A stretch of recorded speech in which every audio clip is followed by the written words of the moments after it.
మన ఫ్యామిలీ అందరికీ హాయ్ అండి. ఈరోజు పొద్దున్నే కాఫీ తాగేసి తోటలోకి వెళ్ళామండి. పని తొందరగా అవుతుంది, టిఫిన్ టైంకి ఇంటికి వస్తాం కదా అనుకున్నాం. మనం అనుకుంటే అయిద్దా అండి, అది అయ్యే టైంకే అయిద్ది. కానీ అక్కడే టైం 9:30 అయింది. అక్కడ నుంచి ఇంటికి వచ్చేసరికి 10 అయింది. రాగానే దోశలు పోస్తున్నానండి. ఈరోజు ఎగ్ దోశలు పోస్తున్నాను. మా వారు ఇంట్లోకి ఎక్కువగా కోడిగుడ్లు తేరండి. తెస్తే మాత్రం ఎక్కువ తెస్తారు, లేదంటే 2 నెలల దాకా తేరు.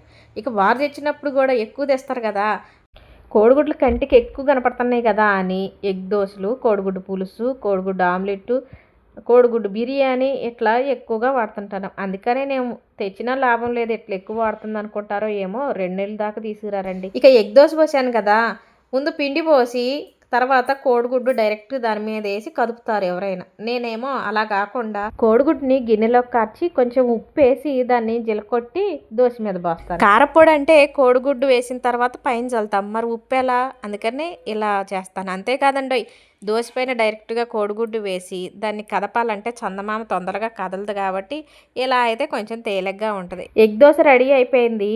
కడుపులో ఎలకలతో పాటు కార్లు, రైళ్ళు, బస్సులు అన్నీ పరిగెడుతున్నాయండి. అంత ఆకలైంది. టైం ఎంత అయిందో తెలుసా? కరెక్ట్ 10 నిమిషాలు తక్కువ 11 అయింది. ఈ టైంలో అన్నమే తినవచ్చు, కానీ కడుపులో ఆకలి ఎక్కువ అవుతుంది. అన్నం కూర చేయాలంటే టైం ఎక్కువ పడుతుంది. దోశల పిండి అయితే రెడీగా ఉంది కదా, తొందరగా అయింది కదా అని దోశలు పోసాము. ఎగ్ దోశ టేస్ట్ చాలా బాగుంది, కారపొడి వేసాను కదా. మరి వీడియో చూసి అలా వెళ్ళకుండా లైక్ కొట్టేయాలండి అబ్బా.